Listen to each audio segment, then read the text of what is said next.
মক্কার গরম বালিতে একজন সাধারণ নারী দাঁড়িয়ে আছেন। তার নাম সুমাইয়া রাদিয়াল্লাহু তাআলা আনহা।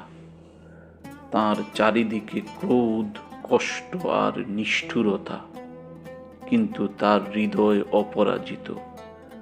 তাকে হুমকি দিয়ে বলা হলো, তুমি কি এখনো মুহাম্মদ সাল্লাল্লাহু আলাইহি ওয়াসাল্লামের ধর্মে আছো?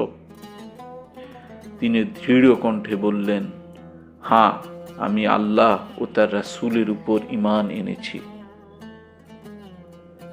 তার শরীর বালুর উপরে ফেলে রাখা হলো।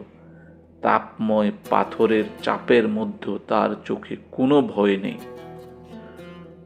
যন্ত্রণার চাপ স্পষ্ট, কিন্তু ঠোঁটে শুধু উচ্চারিত হচ্ছে, আল্লাহুম্মা ইজআল সাবরি আলা দীনিক সাবিতান।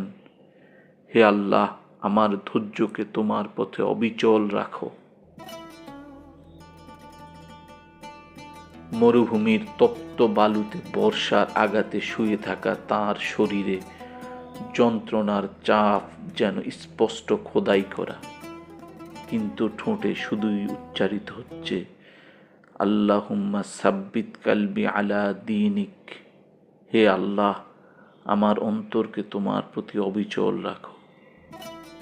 মক্কার কাফিররা ভেবেছিল তার মৃত্যু মানে পরাজয়, কিন্তু সেই মৃত্যু ইতিহাসে লিখে গেল এক অমর নাম, সুমাইয়া বিনতে খায়াত রাদিয়াল্লাহু তাআলা আনহা, ইসলামের প্রথম শহীদা নারী। আজ আমাদের জীবনের পরীক্ষাগুলো বর্ষার আঘাতের মতো।